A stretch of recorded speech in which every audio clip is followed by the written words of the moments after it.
7 লক্ষ বেঈমানকে একদিনে কলমা পড়িয়ে মুসলমান করেছে। ধরে বলুন কতগুলো বললাম? 7 লক্ষ। ওই টাইমে বাংলাদেশ আর আমাদের পশ্চিম বাংলা এক ছিল, তখন ভাগাভাগি হয়নি। হযরত খাজা গরিব নওয়াজ 7 লক্ষ বেঈমানকে কলমা পড়ানোর পর যখন বাড়ি পৌঁছাচ্ছেন, তো হযরত খাজা গরিব নওয়াজ উৎফুল্ল চেহারা নিয়ে, হাসি হাসি ভাব নিয়ে বাড়িতে ঢুকছেন, চেহারা নিয়ে হাসি হাসি ভাব চেহারা নিয়ে বাড়িতে ঢুকছেন।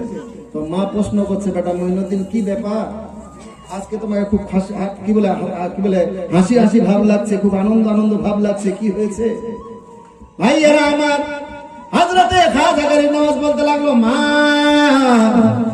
আজকে আমি ভারতের ওই পশ্চিম বাংলায় গিয়েছিলাম। হযরতে খাজা গরিব নওয়াজের মা উম্মুল ওয়ারা বলতে লাগলো, বেটা মঈনুদ্দিন ওই বাঙ্গালে গিয়ে এমন কি দেখে এসেছো যা দেখে তোমার চেহারা আজকে উৎফুল্ল, আজকে হাসি হাসি ভাব নিয়ে বাড়িতে এসেছো, কারণটা কি? হযরতে খাজা গরিব নওয়াজ বলতে লাগলো, মা সেই রকম কিছু দেখে নাই, তবে হযরতে খাজা গরিব নওয়াজ আমি মঈনুদ্দিন আজকে খুশি হওয়ার কারণ হলো আমি মঈনুদ্দিনের হাতে একজন নয়, দুইজন নয়, ওই পশ্চিম বাংলার ওই 7 লক্ষ বেঈমান আমার হাতে কলমা পড়ে মুসলমান হয়েছে। জোরে বলুন 7 লক্ষ বেঈমান আমার হাতে হাত রেখে কলমা পড়ে মুসলমান হয়েছে। এই জন্য মঈনুদ্দিন আমার চেহারায় হাসি হাসি ভাব। ও বরদারের মা, ধ্যান দেন, আপনি একজন সন্তানের মা। হযরতে খাজা মঈনুদ্দিনের মা উম্মুল ওয়ারা বলছে, বেটা মঈনুদ্দিন ওই যে 7 লক্ষ বেঈমানকে কলমা পড়িয়ে মুসলমান করেছো না রে বেটা, তা নিয়ে বেশি বড়াই করিও না, তা নিয়ে গর্ব করিও না। তুমি যে 7 লাখ বেঈমানকে কলমা পড়িয়ে মুসলমান করেছো না রে বেটা, এখানে তোমার একাই হাত নাই, আমি মা এর পিছনে আমারও হাত রয়েছে। জোরে বলুন এর পিছনে আমারও হাত রয়েছে। ভাইয়েরা আমার, যেমনি ভাবে মা উম্মুল ওয়ারা এই কথা বলা, হযরতে খাজা গরিব নওয়াজ এবারে মা আর বেটার মধ্যে মিষ্টি মিষ্টি আলোচনা শুরু হয়েছে। হযরতে খাজা মঈনুদ্দিন বলতে লাগলো, মা তাহলে দেরি করিয়েন না, তাড়াতাড়ি করে বলেন আপনি আমার জন্য এমন কি করেছেন? আমি কত কষ্ট করে ওই ভারতের মানুষকে বুঝিয়ে বুঝিয়ে কলমা পড়েছি, আজকে আপনি আমার জন্য কি করেছেন? হযরতে খাজা গরিব নওয়াজের মা ওই উম্মুল ওয়ারা বলতে লাগলো, ও বেটা মঈনুদ্দিন, আমি তোমাকে নিয়ে কি কষ্ট করেছি তোমার কি জানা আছে? এই বেটা মঈনুদ্দিন, তোমার চরিত্র যেন ভালো হয়, তোমার আখলাক যেন ভালো হয়, তুমি একটা যেন মানুষের মতো মানুষ হতে পারো, তার জন্য আমি মা তোমাকে পেটে ধারণ করে কত ইবাদত বندگی করেছি। এই বেটা মঈনুদ্দিন, তোমাকে একটা মানুষের মতো মানুষ করার জন্য আমি মা উম্মুল ওয়ারা তোমাকে পেটে ধারণ করে, ও বেটা মঈনুদ্দিন, আমি 5 ওয়াক্তের নামাজ তো দূরের কথা, তোমাকে পেটে ধারণ করে আমি মা তাহাজ্জুদের নামাজও কাজা করে নি। বেটা তোমাকে মানুষের মতো মানুষ করার জন্য, তোমাকে একটা ভালো ছেলে তৈরি করার জন্য তুমি জবে থেকে আমার পেটে এসেছো না রে বেটা, তোমাকে পেটে ধারণ করে আমি 5 ওয়াক্তের নামাজ তো দূরের কথা তাহাজ্জুদের নামাজও কাজা করে নি। এই পরদারের মা, সন্তানটা এমনিতেই ভালো হবে না। সন্তান যদি ভালো লাভ করতে চান, প্রথমত আপনি মা আপনারে ভালো হতে হবে। জোরে বলুন, আপনি মা যদি একটা ভালো হতে পারেন, আপনার যদি একটা কোরআনওয়ালা সন্তানের প্রয়োজন পড়ে, তাহলে আপনি মা প্রথমত আপনাকে কোরআনওয়ালা হতে হবে।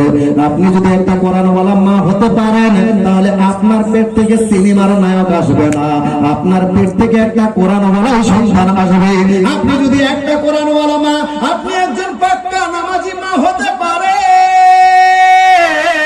আপনার পেট থেকে ওই আপনার কি বলে পাবজি খেলনেওয়ালা প্লেয়ার বেরিয়ে আসবে না রে মা, ফ্রি ফায়ার খেলনেওয়ালা প্লেয়ার হবে না।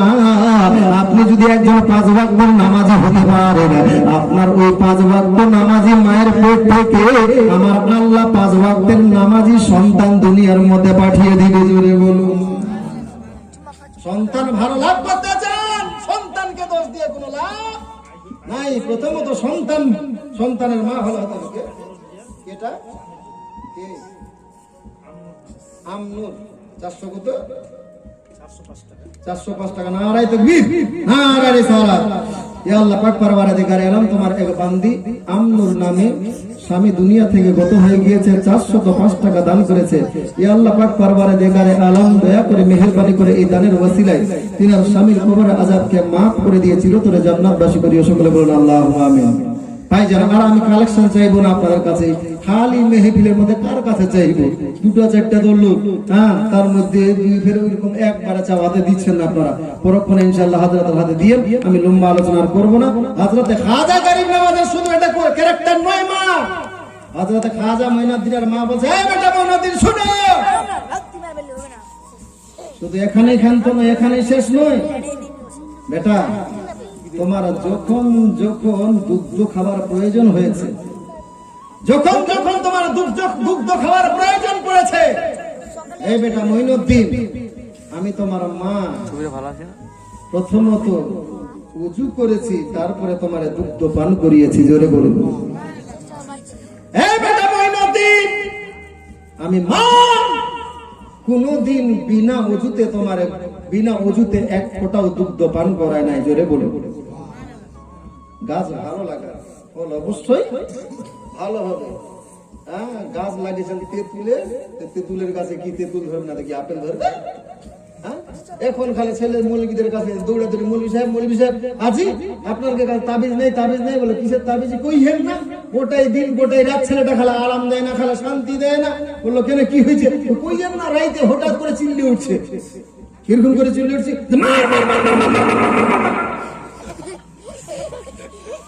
এখন মৌলবীদের কাছে তাবিজ দিতে হইবে।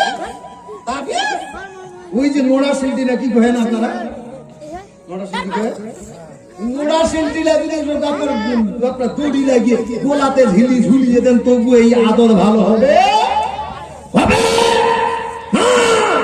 আপনার যদি ভালো সন্তানের প্রয়োজন ছিল মা, সেই টাইমে ওই বাচ্চাটা পেটে ছিল, ওই টাইমে আপনাকে একজন ভালো মা হওয়ার দরকার ছিল, আপনাকে একজন কোরআনওয়ালা মা হওয়া প্রয়োজন ছিল, আপনাকে একজন নামাজি মা হওয়া প্রয়োজন ছিল। কিন্তু তা তো করেন নাই, আপনি উল্টা করেছেন। ওই তোকে বিয়ের আগে নামাজ পড়তেন, ওই তো বাচ্চা আসার আগে নামাজ পড়তেন, কিন্তু বাচ্চা আসার পরে নামাজ ছেড়ে দিয়েছে, বাহানা করতে লেগেছে। মৌলবী সাহেব পারে না, উঠতে বসতে সমস্যা হয়েছে, উঠতে বসতে সমস্যা হয়েছে। আর কোন রকম তো হইলো, বাচ্চা কাচ্চা হওয়ার পরে বাচ্চা ছোট আছে, বাচ্চার উপরে বাহানা। মৌলবী সাহেব কেমন করে নামাজ পড়বে, বাচ্চাটা খালি প্রস্তাব করে দিচ্ছে বারবার। অত সেই সুবিধার যুগে অসুবিধার যুগে নয়, হ্যাঁ, সুবিধার যুগ নয় এখন।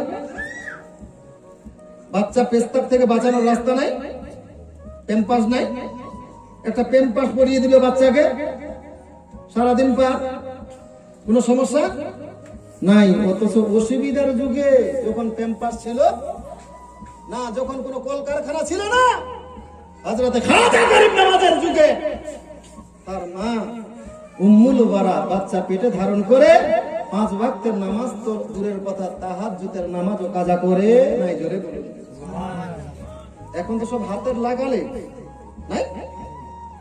হযরতে মা ফাতেমা জাহরা রাদিয়াল্লাহু তাআলা আনহা একটা নয়, দুইটা নয়, 6টা ছেলে মেয়ের মা। কয়টা? 6টা ছেলে মেয়ের মা। আপনাদের মতো শোকেস ভর্তি শাড়ি ছিল না তার, পরনে 2টাই কাপড়। যখন যখন বাচ্চা কাপড়ের মধ্যে প্রস্তাব করেছে, হযরতে মা ফাতেমা কাপড়কে চেঞ্জ করে নতুন কাপড় পরে আবার সেই কাপড়টাকে পরিষ্কার করে নামাজ পড়েছে। তার সাথে সাথে 5 ওয়াক্তের নামাজ তো দূরে কথা, তাহাজ্জুদের নামাজও কাজা হতে দেন নাই। জোরে বলে, 6টা ছেলে মেয়েকে লালন পালন করেছেন, কোনোদিন নামাজ কাজা করেন নাই। আর আপনি বলছেন ছেলেদের বাহানা করে মোরেন খালা মরে দেখেন, মরলেই বুঝতে পারবেন। এই বাহানাটা দুনিয়া চলবে, কবরে চলবে না। যাই হোক, আলোচনা লম্বা করবো না। হযরতকে বসিয়ে রেখে, আমার মুরব্বী মানুষ এবং আমার শিক্ষক মশাই, ওনাকে সামনে রেখে বসিয়ে রেখে লম্বা আলোচনা করতে চাই না, বেয়াদবি হয়ে যাবে।